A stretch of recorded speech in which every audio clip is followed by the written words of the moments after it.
شباب مسلم إخوان مؤمنين رجال صالحين أولئك أسماؤنا. أعوذ بالله السميع العليم من الشيطان الرجيم. بسم الله الرحمن الرحيم. الحمد لله رب العالمين والعاقبة للمتقين ولا عدوان إلا على الظالمين.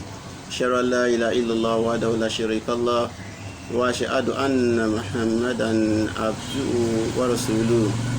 All praise is due to Almighty Allah, the Lord of the world. Al-Hawwal, the first, and there was nothing before him. And is Al-Akhir, the last, and there will be nothing after him. He is our creator, he is our nourisher.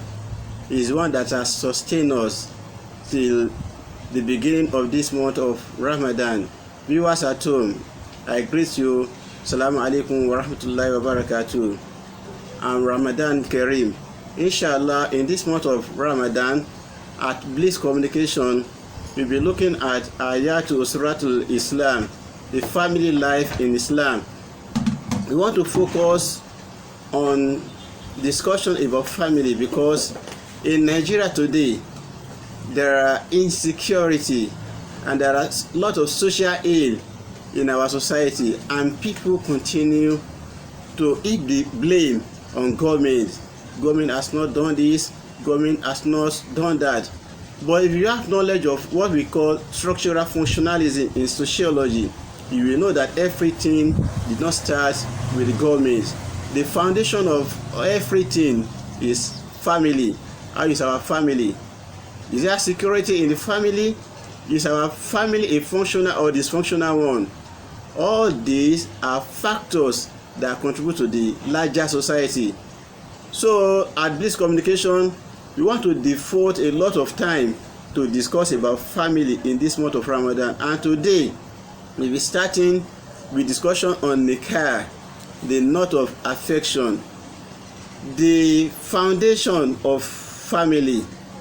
We want to talk about how Islam view family and things that are associated to marriage, because Allah has said in the Quran, and Nikkah sunnati faman ragiba an sunnati falaysa minni, that marriage is my sunnah, and whoever that doesn't get married is not part of me.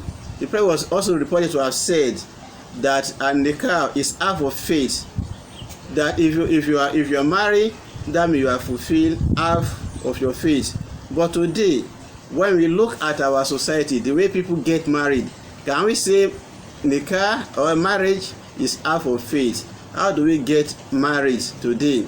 Essentially, in life, 3 days are most significant in the life of men. One, the day we were born, the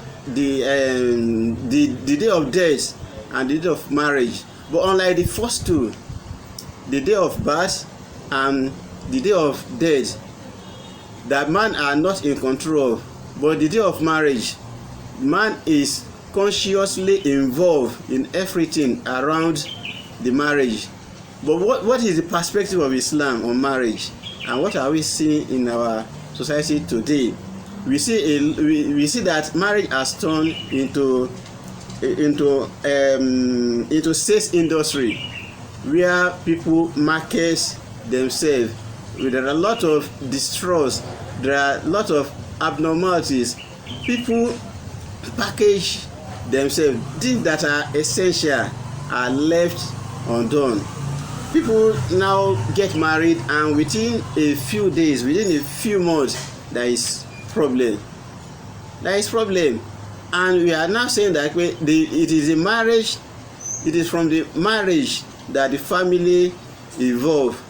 But when the foundation of marriage is dysfunctional, that means there will be problem in the family, and that problem will also transform into the problem of the general society. Now Allah says in the Quran concerning marriage, wa min ayati an khalaqa lakum min anfusikum azwajan litaskunu ilayha wa ja'ala bainakum mawaddatan wa rahma inna fi dhalika la ayatin liqawmin yatafakkarun. Allah says among his sign is it that he created for you mate from among yourself, that you may dwell in tranquility with them, and he has put love and mercy between your hearts. Verily in that are sign for those who reflect. We can find it in Surah to Rum, Quran chapter 30, verse 21. And talking about this, now you see that in the days past, the marriage has undergone and is still undergoing many metamorphoses, ranging from the time when marriage range from the time of parental choice of partners, when it was the parent that chose the partner for their girls or for their boys. From the parental choice of partner, it moved to the era of parental guidance on choice of partner. Then from there, we have parental blessing for partners, where parent doesn't even involve at all. You just go and bring the person you want to marry, and they will put their blessing on it. But now, we are now in the age whereby there is a kind of parental aloofness on the choice of partner. They will just say, just go and marry. You just go and marry. And a boy and a girl will now come together without any form of intellectually sound conversation. They know nothing about one another. All they know is that they want to get married, and they are getting married. And a few days after the marriage, everything. Again, let us ask ourselves, what actually is marriage?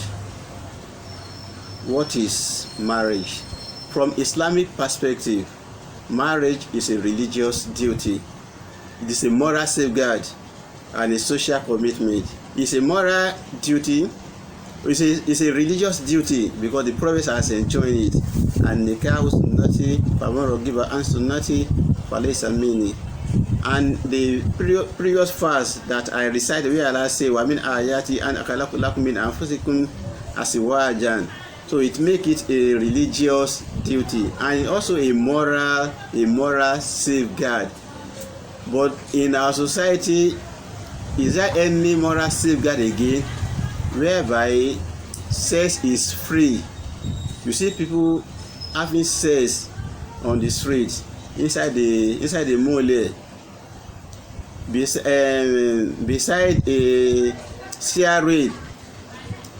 And at the end of the day, because they come together in legal manner, when a lady now get pregnant, the man will deny it, that after all, I'm not the only one, that you also have intimate relationship with so and so.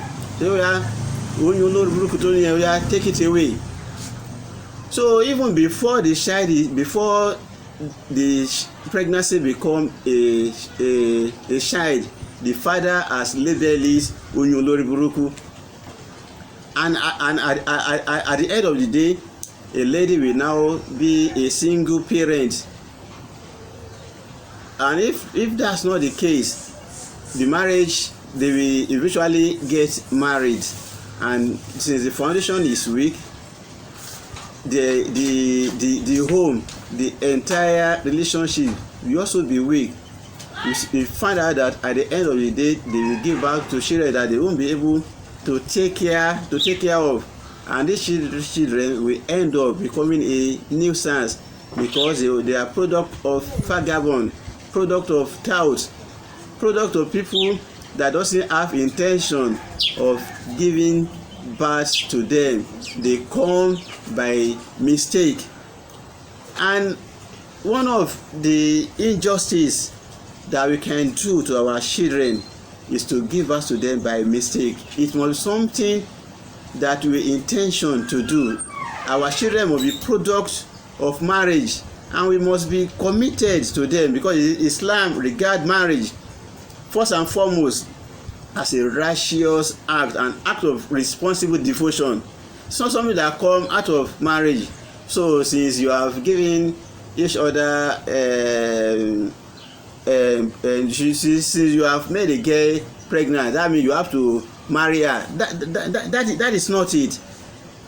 Marriage in Islam is an act of responsible devotion. Islam recognizes the religious virtue, the social necessity, and the moral advantage of marriage. The other time was talking about the metamorphosis that marriage has gone through. Most now, even the one that is not done by mistake in our society today, we now see people focusing much on the rite of passage than the passage itself. People will fix dates for marriage. They prepare financially, mentally, physically, and emotionally for wedding. And the frenzy is devoid of a positive and conscious effort to ensure and assure that the would-be couple are not fraudulent in the relationship. Fraudulent in the fact that a boy knows much about the girl, and the girl also knows much about the boy. They will just do packaging. The packaging as if it is a mere sales industry. No intellectually sound conversation. There is no discussion on how they want their future to be like. And again, in Islam, the marriage puts some responsibility on a man and a woman. But if the marriage comes as a result of a mistake, those responsibilities, the man and the woman, might not be prepared to perform those responsibilities. Now let's talk about the steps that are necessary before marriage takes place. 1. Ijaba kubul, that is offer and acceptance. A man proposes to a girl, and the girl, after considering some basic things about the man, accepts the offer. That is very important. We don't impose marriage on people. It must be by choice. The offer and acceptance. After that, because Islam wants to safeguard marriage and family, so the number 2 step is parental consent. The Quran says that we should marry with the permission of the parents, with the consent of the parents. That is number 2. And it's not just like that you take a girl or a boy to your parent and the parent just accept like that. It behoves on the parents to carry out some investigation. The family of the man investigates the family their boy is getting married into, and vice versa. The family of the girl also have to know about the family of the boy they are getting married into, because marriage is beyond a relationship between two people. Marriage join two family together. And in the olden days, our parents are very much concerned about the family their girl or boy are married into. But nowadays, what do we see? Patch. A boy that in their family they know that is a drug addict, they know it's wayward. You know, say maybe perhaps even maybe after marriage it can change if you marry a good girl. And likewise the other way around, you say though the girl is bad, but maybe if you marry they can change. This shouldn't be. We have to train our children. Then after the parental consent, the man is expected to give to a girl mahar. That is doa or dowry. So it belongs to the girl. And after that, we don't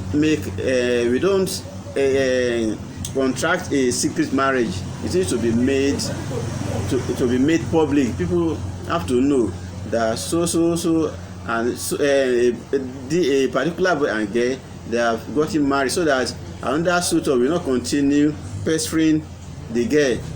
So those are the first steps that must be fulfilled before a marriage is consummated. Then I want to add that in Islam, marriage and family are central in Islamic system. Islam view marriage as a strong bond, misakun galis. It is a strong bond and a challenging commitment, whereby we have to overlook the faults of one another. As a man before marriage must be prepared that he will be the one in charge of maintenance. You have to provide food, you have to provide clothes and other things to maintain your wife. Before you set out to go and marry, you must be somebody that has the means of maintaining a home. 2, good treatment. You have to treat your wife in a just and a good manner. And companionship, you have to be your wife companion. And leadership, you have to show leadership. A man is the head of the home. And when you start having children, so a man must be in charge of taking care of the children. And on the part of the wife have to be a treasure that the husband will, when the husband see the wife, he must see it as a treasure. And again, very important, the respect.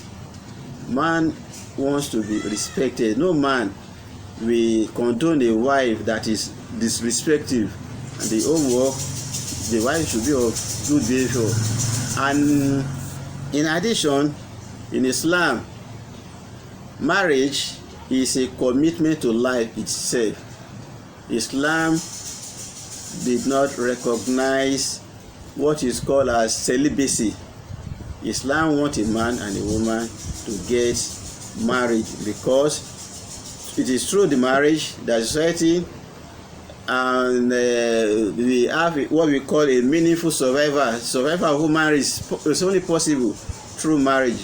And marriage is a commitment to life itself, to society, and to the dignified and meaningful survival of human race. It's a commitment that a married partners make to one another as well as to God, and it's a kind of commitment in which they find natural fulfillment and self-realization, love and peace. And Allah says in the Quran, Wallahu yadi'un ila daris salam, that Allah called to the home of peace.